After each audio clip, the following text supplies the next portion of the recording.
inminente, un castigo inminente. El castigo inminente viene cuando nosotros persistimos en lo mismo. El castigo tiene que ser inminente, porque si Dios no nos castiga, entonces Satanás nos acusa. Amén. Así que el libro de Jeremías 17 se trata acerca del pueblo de Judá. Vamos a estar leyendo algunos versículos y vamos a... Porque será como el árbol plantado hacia el Señor. Señor, gracias por tu palabra. Pueden sentarse, hermano. A mí me encanta este último versículo que leímos, porque yo viví eso.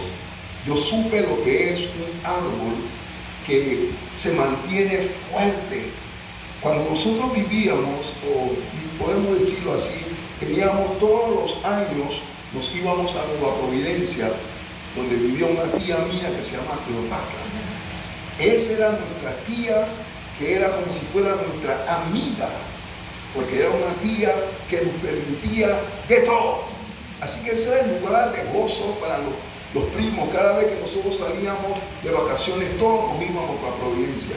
Pero había algo curioso en el lago, que había un palo de mango. Sus raíces estaban metidos en el mismo lago. El árbol ese estaba en la misma curumbita de lo que es el lago. Y ese árbol se veía fuerte y sus hojas siempre verdes. Y los mangos que caían al mar y alimentaban a los peces. Pero el árbol ese, entre los demás árboles, siempre se veía fuerte. Y cuando yo logré leer esto muchos años después, yo me di de cuenta qué es lo que el Señor me está diciendo, que el que sirve a Jehová se mantiene así de fuerte, porque todo va a depender de qué es lo que la raíz está tocando. Y la raíz de ese árbol estaba en el mismo lago, y ella se estaba nutriendo de las cosas del Señor. Sin embargo, si nosotros abandonamos al Señor por causa de que nosotros comenzamos a creer en el hombre, a creer en imágenes, porque si nosotros comenzamos a resumir esto, nos vamos a dar cuenta de algo que es muy importante. Este es el pueblo de Dios, y el pueblo de Judá es donde iba a venir, vamos a corregir, es donde vino Jesús, del linaje de Judá. Todo el mundo pensaba que iba a ser en los levitas, pero el Señor escogió al pueblo de Judá para que el linaje saliera del pueblo de Judá. Entonces este pueblo de Judá, que había visto todas las maravillas en sí, todo Jerusalén, todos los judíos habían visto la maravilla que había hecho el Señor, pero aún así se inclinaron a los dioses ajenos. Comenzaron a hacer el mal, confiaron en el hombre, confiaron en los dioses de otras naciones, después que el Señor los había levantado a ellos para que ellos aniquilaran todo lo que era idolatría. Ellos mismos caen en la idolatría. Cuando nosotros vemos eso, hermano, a veces nos entristece tanto de saber que el hombre en sí es duro de servir, porque el hombre le encanta hacer las cosas contrarias a la voluntad de Dios. Y cuando vemos que el pueblo de Dios, un pueblo que tiene registro desde que empezó el pueblo, acerca del patriota Abraham, que fue fiel a Dios, y vemos que sus descendientes cayeron, entonces decimos, bueno, por eso es que también nosotros los gentiles caemos, porque muchos de nosotros venimos con un arrastre de idolatría. Los gentiles eran idólatras. Sin embargo, el pueblo de Dios fue un pueblo escogido que vio las maravillas de Dios. A través de las maravillas del Dios de ellos, nuestros antepasados comenzaron a creer, y eso nos dio a nosotros oportunidad para entrar en el redil. Pero cuando vemos lo que dice esto, nosotros decimos, wow, estos israelitas, o más bien estos judíos, se le hizo como si fuera un tatuaje en su corazón. O sea, el corazón de ellos no iba a cambiar. Mira lo que dice el versículo. Dice, el pecado de Judá escrito hasta con cincel de hierro. Es como si talarearon en su corazón: soy un estúpido, soy un bruto, soy un ignorante, soy un desobediente. Se lo taladraron en el corazón. Y inclusive dice, y con punta de diamante esculpido está en la tabla de su corazón y en los cuernos de sus altares. Esta persona que verdaderamente debían de ser servidores netos del Señor que los libró de Egipto y de la esclavitud, habían entrado en el pecado. Es ahí donde nosotros vemos que hay una batalla bien seria sobre las personas que ya tienen y quieren más. Nosotros sabemos, no quería traer esto al púlpito, del problema que hay en la nación. Y cuando nosotros vemos lo que dice la palabra, nosotros nos damos cuenta de que verdaderamente la astucia del enemigo es hacer que el que tiene quiera más y nunca vea que tiene lo suficiente, sino que la ambición siempre será para más. Y es ahí donde el hombre cae en el pecado. Nosotros pudiéramos conformarnos con lo que la patria da. Nunca fuimos una patria de minería. Tenemos un canal, tenemos una tierra que fluye leche y miel. Digo leche y miel porque ustedes saben que el clima que nosotros tenemos ha permitido que nosotros no hemos tenido que buscar carne importada de ningún país, sino que aquí la tierra ha dado para que siempre haya leche y miel. La tierra siempre ha sido fructífera por causa de los minerales que viven en el subsuelo. Sin embargo, ya Panamá quiere entrar en otro nivel, con una población de 4 millones de personas, en la cual todo lo que la tierra da abastece. Ahora queremos más. Y en ese querer más es lo mismo que está pasando con este pueblo de Dios, a la cual ya tenían, ya tienen a un Dios que siempre le ha suplido, pero querían más. Y el Señor tenía que castigar a este pueblo. Mira lo que dice el versículo 2. Dice, mientras sus hijos se acuerdan de sus altares y de sus imágenes de acera. Imagínense, hermano, el pueblo de Dios llegó a hacer imágenes de acera. Dios tenía que castigar a ese pueblo, porque Dios levantó este pueblo virgen. Él tomó a Abraham y lo sacó de su parentela para construir desde Abraham una nación diferente. Esa nación era una nación virgen, una nación que no se debería de haber contaminado con los afanes del mundo, porque Dios le estaba dando instrucciones. Inclusive Dios usó a Abraham, porque Abraham, él sabía que él iba a inculcar a sus hijos acerca de Jehová. Y esa era la importancia. Una vez que ellos tuvieran el conocimiento de ese Dios verdadero, un Dios que les promete a ellos que ellos iban a ser la nación escogida, real sacerdocio, es el pueblo escogido para llevar la verdad. Aunque no lo hicieron directa, pero indirectamente de todos modos se logró eso.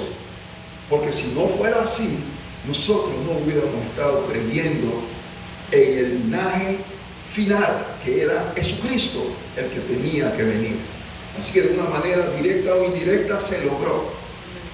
Pero cuando nosotros vemos que este pueblo hizo altares y imágenes de acera, dice el 3, sobre los montes, sobre el campo, todos tus tesoros entregaré a pillajes. ¿Sabe lo que significa eso?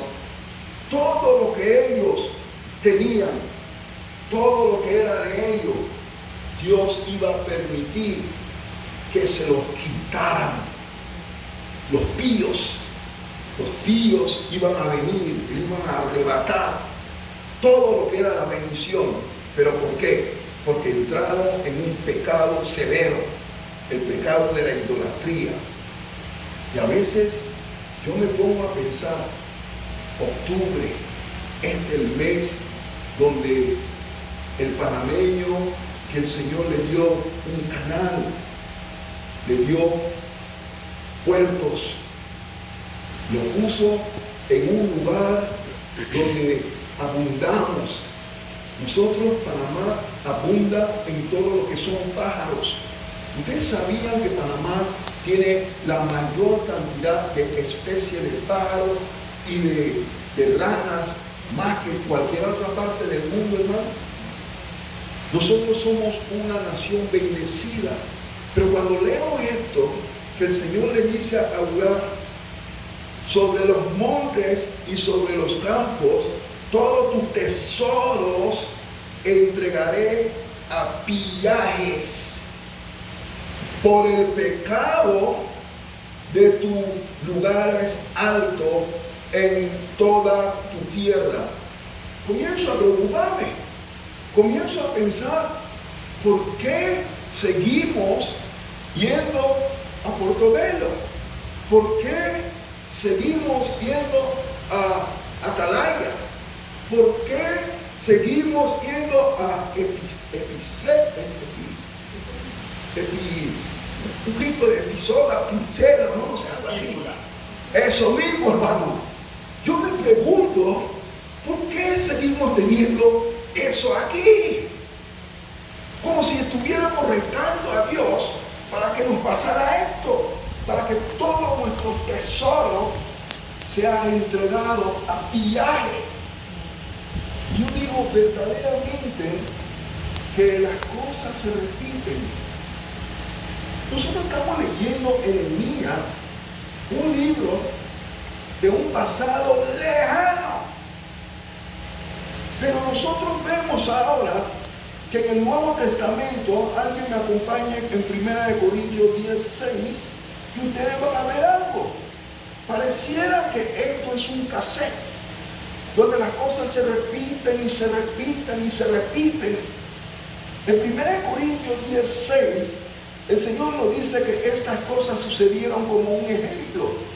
Todo lo que Él va a hacerle al pueblo de Dios, el castigo que Él le va a dar, sucedió como un ejemplo para nosotros, para que nosotros no codiciemos el mal. Miren esto, hermano. Pablo en el Nuevo Testamento nos escribe a nosotros que todas estas cosas que sucedieron, este castigo que recibió el pueblo de Dios, porque ellos entraron en desolación, ellos entraron, que le quitaron todo su riqueza, ellos llegaron a ser cautivos por causa de sus pecados, porque el furor del Señor se le encendió por causa del pecado de la idolatría. Dios los castigó. Lo que les salvó al pueblo era que Dios tenía un plan, y el plan tenía que llegar al punto de Jesús. Y también Dios, como no puede echar para atrás ninguna de sus promesas, Él les dijo a ellos, Él había dicho a Moisés, que si el pueblo se arrepintiera, Él los sacaría del lugar donde Él los había echado y ellos volverían a ser su pueblo. Esa promesa todavía está vigente. Por eso nosotros, si nos arrepentimos sinceramente, Dios es capaz de agarrarnos nuevamente para ser el Dios de nosotros, porque la promesa está vigente.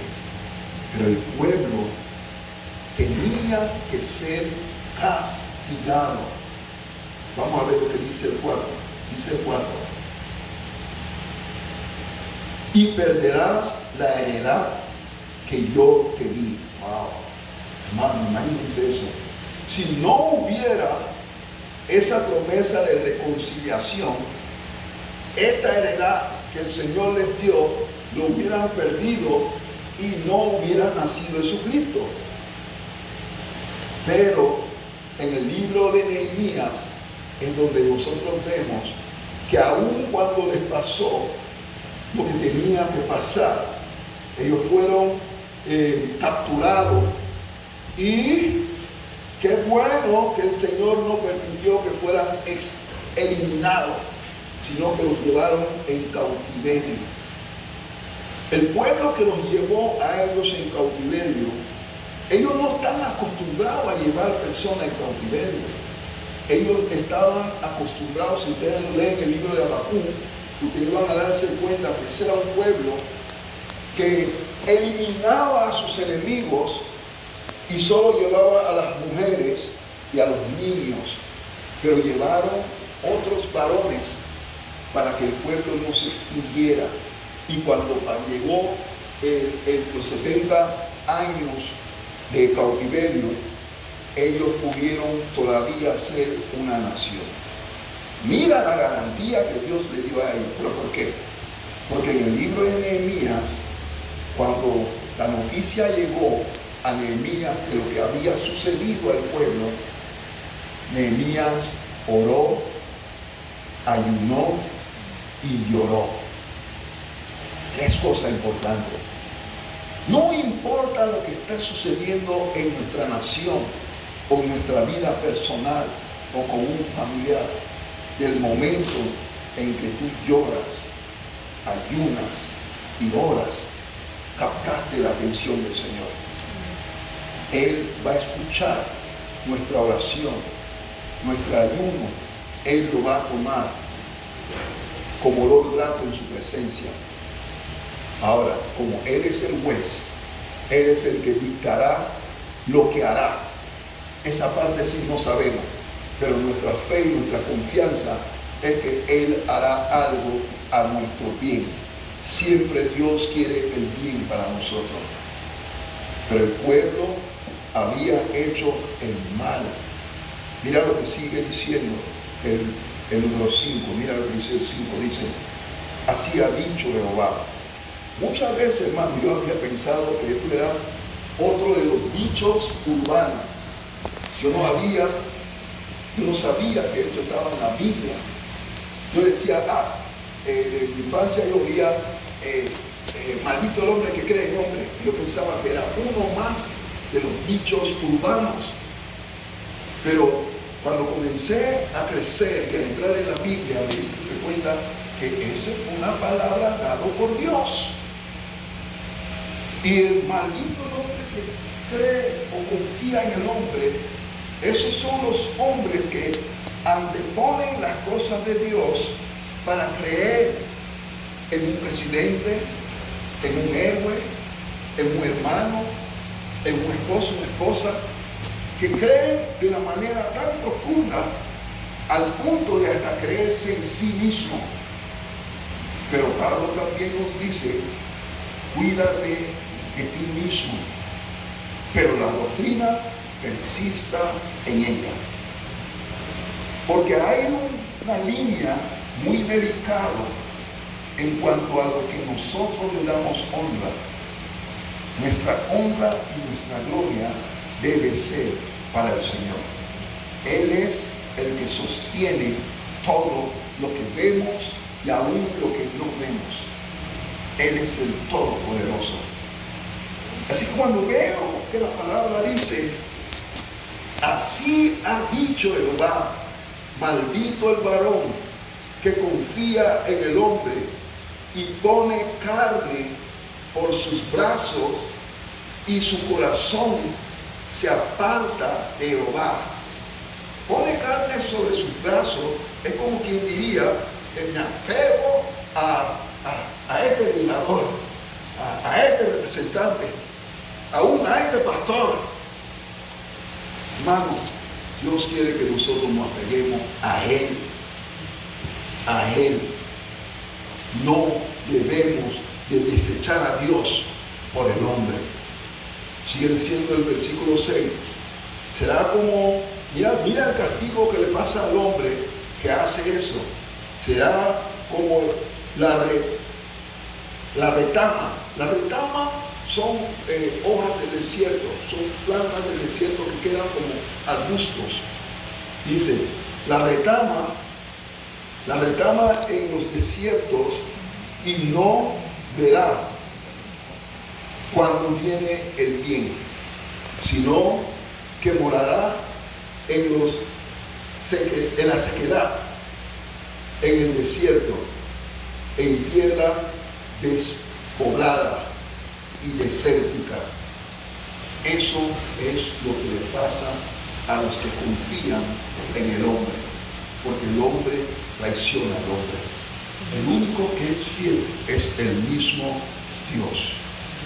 El 7 dice, bendito el varón que confía en Jehová y cuya confianza, que confía en Jehová y cuya confianza es Jehová. Es bendito aquel que pone su confianza. Yo vivo con una mujer, hermano, que ella me enseñó una palabra que yo lo respeto. Ella siempre me decía, en momentos en que yo iba decayendo mis ánimos, Jehová proveerá. Esa fe de estar consciente de que Dios provee, Jehová proveerá, eso nos ayuda a nosotros a decir, puedo dormir en paz, porque sé que si despierto en Él, y si muero para Él. Así que nosotros nos damos de cuenta de que hay ventaja. Y el 8 dice, porque será como el árbol plantado junto a las aguas. ¿Qué es lo que nosotros habíamos explicado? Un árbol plantado a las aguas recibe los nutrientes, su raíz recibe todos los nutrientes y ese árbol será frondoso. Y termina diciendo, ni dejará de dar fruto. Porque si nosotros estamos conscientes de que estamos agarrados de la mano de nuestro Creador, siempre Él proveerá y siempre daremos fruto. Nosotros vamos a pasar por tribulaciones y pruebas. Eso es algo normal. Mira que nosotros salimos de una prueba mayor, la pandemia, que demoró un par de años. Esta huelga no sabemos hasta qué punto va a seguir dando pies, pero sí confiamos de que el Señor nos dijo que Él estará con nosotros hasta el fin. Y por eso, hermano, nosotros nos gozamos la confianza de que Dios nos cuida en todo momento. No seamos como el pueblo de Dios que por un momento tuvieron que pasar por tribulación, por encierro, para poder entender que el mismo Dios que los sacó de Egipto es el Dios de ayer, mañana y siempre. Pongámonos de pie. Dios siempre ha sido bueno con nosotros y nosotros estamos muy gozosos porque es a través de su palabra que nosotros tenemos el entender de que Dios no nos va a olvidar.